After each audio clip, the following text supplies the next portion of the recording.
যোৱাকালি আমাৰ এগৰাকী মহিলাৰ ঘৰৰ ছোৱালীৰ মৃত্যু হৈছিলে বহু 5 বছৰ বেমাৰ হোৱাৰ পিছত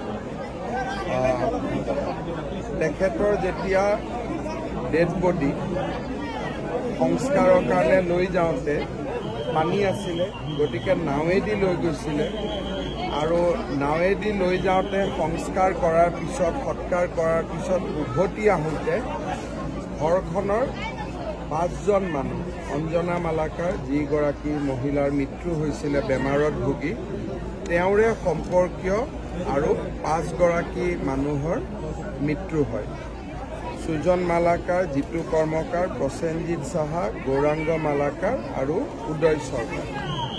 এই 5গৰাকী মানুহে মৃত মহিলাগৰাকীৰ আত্মীয় আছিলে। গোটেই গাঁওখনতে শোকৰ ছাঁ পৰিছে। মই আৰু মন্ত্ৰী অশোক সিংহাল আমি ইয়াত আহিলোঁ, শোকসন্তপ্ত পৰিয়ালবৰ্গক সমবেদনা জনালোঁ আৰু তেওঁলোকৰ দুখৰ সমভাগী হ'বৰ বাবে চেষ্টা কৰিছোঁ, সান্তনা দিছোঁ। কিন্তু ভগৱানৰ বা নিয়তিৰ লগত যুঁজাৰ সাহস আমাৰ কাৰোৱে নাই। এই সময়ত ইজনে সিজনক সাহস দি আমি পৰিয়ালটোক দুখৰ পৰা আঁতৰাই অনাৰ বাবে চেষ্টা কৰিব লাগিব। মই গাঁৱৰ ৰাইজকো অনুৰোধ কৰিম যাতে পৰিয়ালটোক সাহস দিয়ে, সম্পৰ্কীয় লোকসকলেও সাহস দিয়ে যাতে পৰিয়ালটো দুখৰ পৰা ওলাই আহিব পাৰে। আমি চৰকাৰৰ পৰা নিহত হোৱা প্ৰতিগৰাকী ব্যক্তিলৈকে 4 লাখ টকাকৈ আৰ্থিক সাহায্য আগবঢ়াইছোঁ।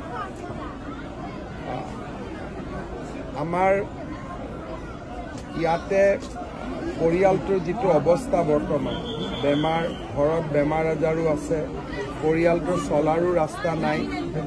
ভৱিষ্যতে মই যি পাৰোঁ আৰু সহায় কৰাৰ কাৰণে চেষ্টা কৰিম।